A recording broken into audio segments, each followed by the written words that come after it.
ആരെങ്കിലും ഫോൺ വിളിക്കണത്? ഇപ്പൊ ഏത് നേരം നോക്കിയാലും ഫോൺ വിളി തന്നെ.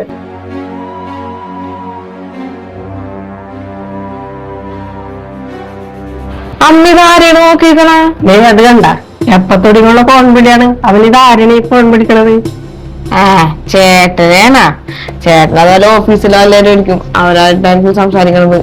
നോക്കുറപ്പുണ്ട അവൻ ഓഫീസിലുള്ളവരെ തന്നെയാണ് വിളിക്കണെന്നുള്ളത്? ആയിരിക്കും. ഞാൻ ഈ വക കാര്യങ്ങളൊന്നും ചോദിക്കാറൊന്നുമില്ല. ചേട്ടൻ എല്ലാ കാര്യങ്ങളും ഞാൻ ചെയ്തു കൊടുക്കും. ചേട്ടൻ ഞാൻ ഇഷ്ടമുള്ളവരെയൊക്കെ വിളിക്കട്ടെ. എന്റെ മോളെ, അവൻ ആ ഫോൺ വിളിക്കണത് എനിക്ക് അത്ര നല്ലതായിട്ട് തോന്നണില്ല. മോളൊന്ന് ശ്രദ്ധിച്ചോ. അന്നിതെന്തിട്ടാണ് പറയണത്?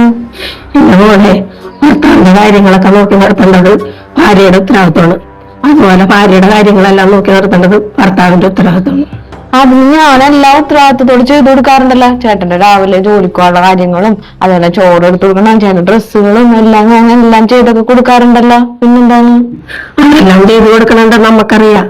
അത് മാത്രമാണ് ഒരു ഭാര്യയുടെ കടമ.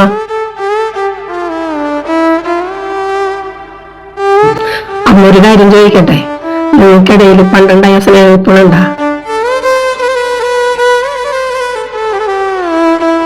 നമുക്ക് ഉത്തരം ഉണ്ടാവില്ല, നമുക്കറിയാം.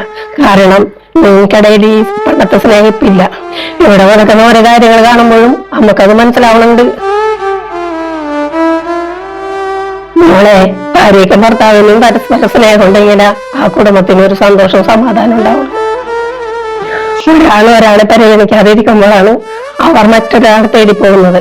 പിന്നീട് അതോർത്ത് സങ്കടപ്പെട്ടിട്ട് ഒരു കാര്യമില്ല. അമ്മ പറഞ്ഞതിന്റെ അർത്ഥം മനസ്സിലായല്ല? അമ്മ പറഞ്ഞതിന്റെ അർത്ഥം എനിക്ക് മനസ്സിലായി. നല്ലത്.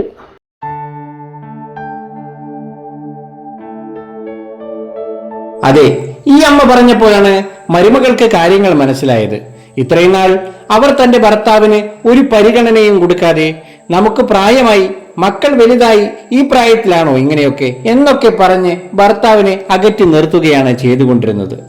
ഈ ഒരു വീഡിയോയിലൂടെ ഞങ്ങൾക്കൊന്നേ നിങ്ങളോട് പറയാനുള്ളൂ. നമ്മൾ കൊടുക്കേണ്ട പരിഗണന കൊടുക്കാതെ വരുമ്പോഴാണ് അവർ മറ്റൊരു ബന്ധം തേടിപ്പോകുന്നത്. പിന്നീട് നമ്മൾ അതോർത്ത് സങ്കടപ്പെട്ടിട്ട് ഒരു കാര്യവുമില്ല. അതുകൊണ്ട് നമുക്കെല്ലാം ഒരേ ഒരു ജീവിതമേ ഉള്ളൂ. അത് പരസ്പരം മനസ്സിലാക്കി സ്നേഹത്തോടുകൂടി സന്തോഷിച്ച് ജീവിക്കുക. ഈ ഒരു വീഡിയോയിലൂടെ ഞങ്ങൾ പറയാൻ ആഗ്രഹിച്ചതും അത് തന്നെയാണ്.